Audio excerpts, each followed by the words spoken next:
Esta noche María se... Bueno, vamos a aclarar hasta dónde se puede comprar con cash. El cash que antes y que hoy día todavía mucha gente tiene en sus casas, producto de la corrupción o del lavado, de todo. ¿Hasta dónde se puede utilizar ese dinero? ¿De qué manera ese dinero puede ser utilizado? María Cela, antes de eso, en el tema de quiénes son los sujetos obligados, financieros y no financieros, he notado que en la ley no tenemos el tema de las bancas de apuestas. Sí, Sí está. Sí. Casinos, bancas de Las quisieron apuestas. sacar, Hubo un lío ahí. El PRM paró la cosa en el Congreso. Se pudiera discutir ese tema de El las bancas de PRM apuestas. detuvo la cosa, porque Pero el está Senado lo está, aprobó claro que sí. sin las bancas y el verano pasado. Y los concesionarios de bancas de Y apuestas de también. hecho, tú que estabas hablando de cuál es el límite, ¿no? Para operaciones en efectivo, Exacto. está regulado también para casinos y juegos Claro. a, Todo el- a 250.000 pesos. Pesos, No, exacto. se puede hacer en efectivo hasta 250.000 pesos, igual que para compraventa de inmuebles Ok. hasta 1 millón de pesos. Eso, para el Y millón. vehículos hasta 500.000 Ok, pesos. quizás- vamos a aclarar todo eso. Mira. Pero Vehículos, antes, quizás concluir con el tema de los sujetos obligados, también el tema de que son sujetos obligados los abogados, notarios y contadores, en cuanto hagan una serie de actividades. No es que todo abogado, todo contador en este país es sujeto obligado. Es siempre y cuando hagan actividades de administración de compañías, constitución de compañías, administración del dinero del patrimonio de una persona claro, jurídica. ok. O sea que solamente en esos casos. los sujetos financieros, ¿qué es lo más que yo puedo meter en el banco? Una transacción que me venga de fuera, una inversión, ¿qué es lo más que yo puedo en cash? O una transacción. En una sin sola que operación. en una sola operación sin que se investigue y se me Eso no complique tiene la cosa. límite. A ver, ¿qué pasa? No hay limitaciones a cuánto se puede depositar o comprar un instrumento financiero. Lo que sí el banco está obligado, la empresa financiera está obligada a ver si esa transacción se corresponde con el perfil del cliente. Y si no se corresponde con el perfil del cliente, enviar un reporte de operación sospechosa. ¿Cómo? Yo siempre digo, a ver, Y por encima de $15.000 obligatoriamente Hay que tiene que reportarlo enviar todo, un yo ROS. lo leí. en el caso de cuando se hacen operaciones por encima de $15.000, se manda el reporte de transacciones En en efectivo. efectivos, el RTE, que se usa para fines estadísticos. Exacto. Pero lo que se quiere es que la empresa, el sujeto obligado, esté verdaderamente obligado a conocer a ese cliente para poder ver si una transacción o un conjunto de transacciones se corresponden con su perfil. Yo voy a dar un ejemplo. Yo siempre digo, si un gran empresario va y deposita $1 millón, quizás eso es completamente normal para el negocio que él tiene. Si Juan Jiménez, como funcionario público, deposita $1 millón, debe disparar todas las alertas. ¿Por qué? Porque tú no eres se un PEP. corresponde. Tú eres un Claro, PEP. Tú eres un mi PEP. sueldo es público, no se corresponde con mis ingresos. Sin embargo, un empresario que yo veo su historial de transacciones, si continuamente está depositando ese dinero para comprar, digamos, insumos en el exterior, para hacer pagos a sus proveedores, quizás eso es normal para su actividad. La clave es conocer al cliente y saber su perfil de riesgo. Bueno, tú acabas de decir, tú eres un PEP, porque incluye la ley el tema de la corrupción también, ¿es verdad, Pancho? Claro, claro. Cuando digo que es un PEP, es ¿Qué es lo que quiere decir la PEP? ley lo señala como una persona políticamente expuesta. Persona Y- políticamente expuesta. Y toda persona que esté todo funcionario público que esté obligado a presentar declaración jurada es un PEP. Pero en segundo lugar, el hecho de ser un PEP obliga al sujeto obligado a realizar una debida diligencia ampliada o reforzada, porque es un factor de riesgo alto. El ser un funcionario público con esa característica Oye, se considera en la Estaba ley. leyendo también que tenía una pena mayor si era funcionario. Es una de las circunstancias agravantes. Sí. Así es. Si en la comisión de un delito precedente se verifica que participó un funcionario público, es una circunstancia agravante. O sea que todos aquellos, no es retroactiva la ley que perdón. No, eso me puedo decía. decir yo, qué pena que no existía esta ley cuando los Pero- sobornos de Odebrecht. Pero teníamos la ley 72-02 Y nunca se aplicó. y no se aplicó en Ok. su mayor parte. Por eso es que aquí yo siempre insisto con el tema, el mundo cambió. Nosotros estamos obligados a cambiar o nos van a hacer cambiar. Cambiamos Vamos a mucho. ver, vamos a ver. Cambiamos mucho. Aquí se ha lavado mucho dinero en bienes raíces. Todos estos edificios, o sea, no hay que saber del tema, no hay que estar dentro del negocio de ustedes para darte cuenta de que no es posible que hayan tantas torres desocupadas. O sea, tanta gente construyendo y tú ves que las torres, los apartamentos vacíos, cantidades y cantidades en Santo Domingo en los últimos 10 años, 10 o 15 años. el perfil de la ciudad capital cambió totalmente. ¿Qué es lo que pasaba antes? Vamos a hablar claramente. Perfecto.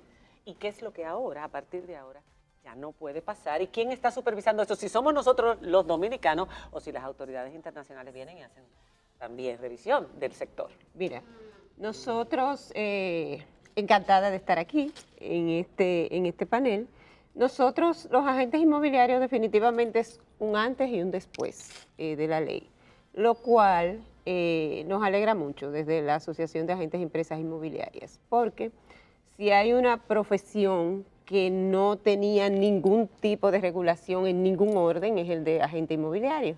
Tú sabes que cualquiera saca una tarjeta y hoy y mañana es un agente inmobiliario. Sin embargo, ahora ya el agente inmobiliario tiene que cumplir una serie de regulaciones. Antes, cualquiera iba a mi oficina con una bolsa, así mismo como tú dices. Muchas veces nosotros contamos ese dinero en efectivo, en dólares y en pesos, y todo perfecto, nada pasaba. No se Ahora, investigaba ni quién era la persona, ni de dónde venía ese dinero, nada. Bueno, uno siempre, por supuesto, cuando llega el cliente que va a comprar, o sea, uno siempre, su cédula que tú haces, Sí, pero está bien. más nada, ¿verdad? Pero Se las hace- comisiones jugosas, exacto. o sea. Ahora, nosotros no podemos recibir más de $15,000 en efectivo. ¿verdad? Wow. O sea, si las recibimos, tenemos, por supuesto, si el cliente, cuando hacemos lo que se llama la debida diligencia, Due diligence. exacto, el agente inmobiliario debe hacerle la debida diligencia a las dos partes. Tú sabes que el corretaje inmobiliario tiene dos partes. El cliente que te da la propiedad a vender Y el que vende. Y el que y el compra. cliente Y el que que viene a comprar. Pues a ese cliente que le estamos tomando su propiedad en venta debemos hacerle su debida diligencia. También debemos llenarle su formulario de debida diligencia. Ese cliente, esa información que nos está dando, debe firmarla y nosotros debemos guardarla en nuestro expediente. Y a ese cliente que viene a comprar, cuando ya se va a hacer la negociación, debemos también llenarle su debida diligencia. Entonces, es una obligación, esa información nosotros tenemos que tenerla por 10 años y dentro de nuestras oficinas debemos tener un oficial de cumplimiento. Ese oficial de cumplimiento es la persona a la cual nosotros le vamos a hacer, los agentes inmobiliarios le vamos a hacer ese reporte. Rendir cuentas. Exactamente, dentro de nuestras oficinas. Antes, ¿quién hubiera Pero ¿quién paga a esa pensado? persona? ¿Quién paga ese Nosotros, oficial? Nosotros. Ustedes mismos. nosotros. Cada sujeto obligado. Cada sujeto obligado, cada oficina Paga su oficial de cumplimiento. del sujeto obligado, por ejemplo, cada inmobiliaria pues debe tener su oficial de ¿Y cumplimiento. esa persona a quién responde? El En ofici- última instancia. el oficial de cumplimiento. El oficial de cumplimiento es nuestro y ¿Y responde debe a? hacer a la UAF, o sea, debe hacer los reportes de Ah. transacciones A sospechosas la a la unidad de UAF. análisis financiero. Ok, Bueno, exactamente. Universidad, unidades. Unidad de análisis financiero. Ok. Exactamente. Importante, vamos a separar y a diferenciar los dos sectores. Ella pertenece raíces inmobiliarias. al sector de agentes inmobiliarios ¿Y tú? y nosotros pertenecemos a los constructores. Nosotros somos promotores de vivienda, básicamente. Y tenemos dos roles distintos. El rol de nosotros, tenemos que tener el oficial de cumplimiento, pero nosotros vendemos nuestros propios productos, lo podemos vender a través de los agentes o lo podemos vender de manera directa. ¿Cuáles son las medidas que nosotros estamos tomando? Por supuesto, la designación del oficial de cumplimiento.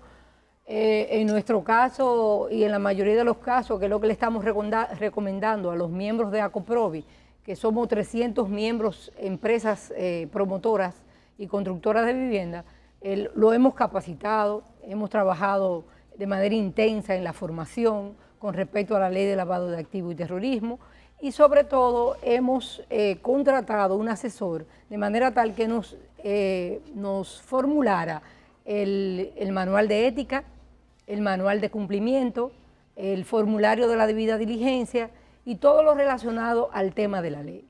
Eso ha sido muy importante porque ha sido el mejor modo de nosotros transmitirle a nuestros asociados, porque el gremio es una gerencia, a nuestros asociados el modo de cómo ellos puedan hacer más fácilmente los talleres que tienen que hacer. En ese sentido, el oficial de cumplimiento nuestro, en nuestras empresas, es posible que le disminuya su apetito de riesgo. ¿Por qué le puede disminuir su apetito de riesgo? Porque tiene sanción administrativa y tiene sanción penal. Y así prácticamente todos los empleados, y ese efecto tiene un impacto directo en el sector de la construcción y en el sector inmobiliario. Pero vamos a ver, porque se han hecho incluso hasta documentales en Estados Unidos de cómo, por ejemplo, el dinero producto del lavado del narcotráfico fue lo que motorizó el boom inmobiliario en la ciudad de Miami, por ejemplo, y que si no hubiera sido por eso, ese desarrollo no se hubiera dado. ¿Y en Panamá? En esa ciudad, en Y aquí, Panamá. y aquí, señores, ¿Qué- aquí. ¿Qué peso ha tenido el lavado de activos en la economía dominicana? Tú sabes que hay un tema muy interesante ahí.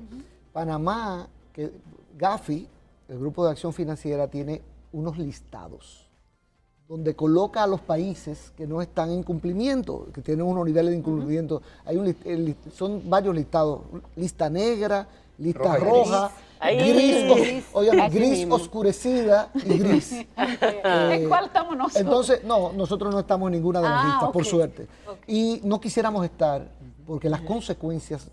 Panamá ya No, salió de la nefastas. lista. No préstamos, no. Los préstamos que tomamos se encarecen, los bonos que colocamos tenemos Nos que pagar unas castigan. tasas más altas, la inversión extranjera que recibimos se reduce en calidad y cantidad. Nos castigan severamente. Realmente Exactamente. es mejor no estar en una de esas listas. Y por eso todo el esfuerzo que está haciendo el gobierno, porque se cumpla con la ley. Bueno, primero aprobando la ley el año pasado, después el reglamento en un tiempo récord. Nunca había visto un reglamento aprobado. Estamos apurados. Después de Estamos la apurados. después de la DGI aprobando las Todos los normas. reglamentos sectoriales. Después la DGI, DGI, Banco Valores, después de la DGI Recop. aprobando normas hasta apenas días antes de llegar Así es. la misión que nos iba a Que nos evaluar evaluaron. del Que GAFI. es la misión que estuvo la semana pasada, Sí, ¿no? sí. Así es. Aquí en República Sí, Y ya Dominicana. nos por cierto, evaluaron. la firma en la que de abogados en la que yo trabajo fue de las seleccionadas para ser evaluada porque los sujetos obligados, se tomó una muestra de los sujetos obligados para ser nosotros evaluados por GAFI. ¿Qué O nota sea, sacamos en general? Bueno, eso lo van a revelar, creo que a mediados de año. Pero nos parece van, que tal no vez fue tienen bien, más Pancho. información. Parece que no fue Yo bien. creo que sí, Yo que no entiendo fue que no bien. fue bien. Alberto, ¿qué querías Sí, decir? yo quisiera que retomáramos el tema de a qué está obligado el sujeto obligado, puntualmente, porque hay quejas de que son obligaciones muy onerosas, son obligaciones muy complicadas para pequeños sujetos no obligados. Por ejemplo, Pancho, el caso de los notarios, que usual o tradicionalmente son ellos todo. Ellos son su propia compañía. El caso de los abogados Y van a ser su propio sujeto obligado. Exacto. Ellos mismos. y su Ellos propio mismos oficial de cumplimiento. también. Pero Todo. esas no son todas las obligaciones. Está obligado a tener programas, está obligado a tener manuales de ética, está obligado a reportar, está obligado a una serie.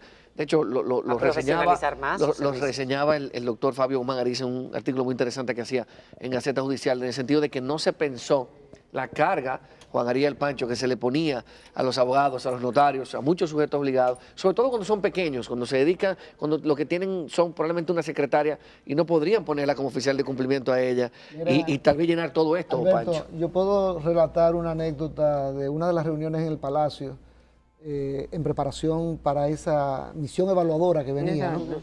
Las normas de la DGI estaban en borrador todavía, en consulta pública, Wow. y yo me quejé en esa reunión en Palacio de que en el borrador de una de las normas decía que el oficial de cumplimiento para aquellas profesionales o entidades que facturaban más de 70 millones de pesos al año tenía que ser de dedicación exclusiva y de alta gerencia.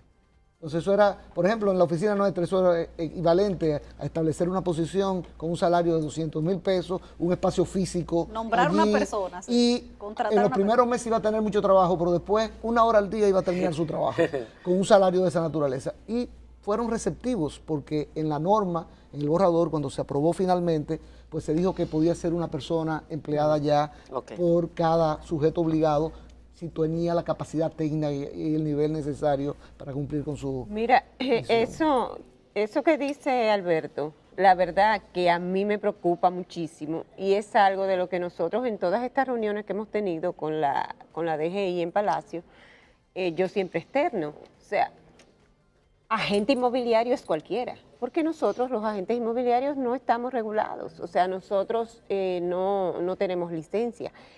Hace 10 años que estamos haciendo aprestos en ese orden. De hecho, hemos sometido la ley que nos regula, que regula el corretaje inmobiliario, pero ha sido inútil. ha perimido en el Congreso. El Congreso está dedicado a otras cosas. La cosa. Entonces, eso es lo que yo digo. Cada vez que vamos a una reunión, digo yo, ¿y cómo ustedes van a regular real y efectivamente a los agentes inmobiliarios? Ese es el punto. ¿Tú ves? El punto no solamente a ellos, a lo que decías tú al principio. Teníamos una ley anterior y nunca se aplicó. Mi pregunta es, ¿ahora va a poder ser así?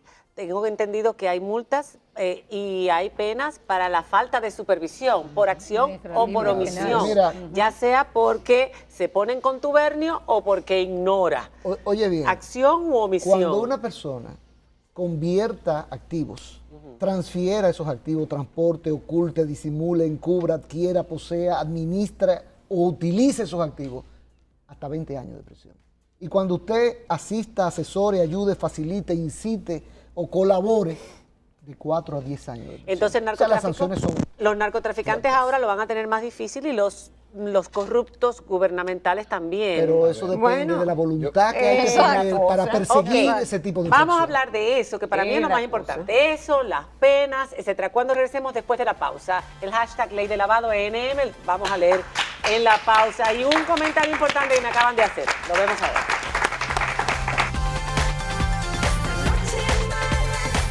Conéctate con nosotros. Comenta y comparte las emociones del programa a través de nuestras redes sociales. En Instagram y Twitter, @enmariacela.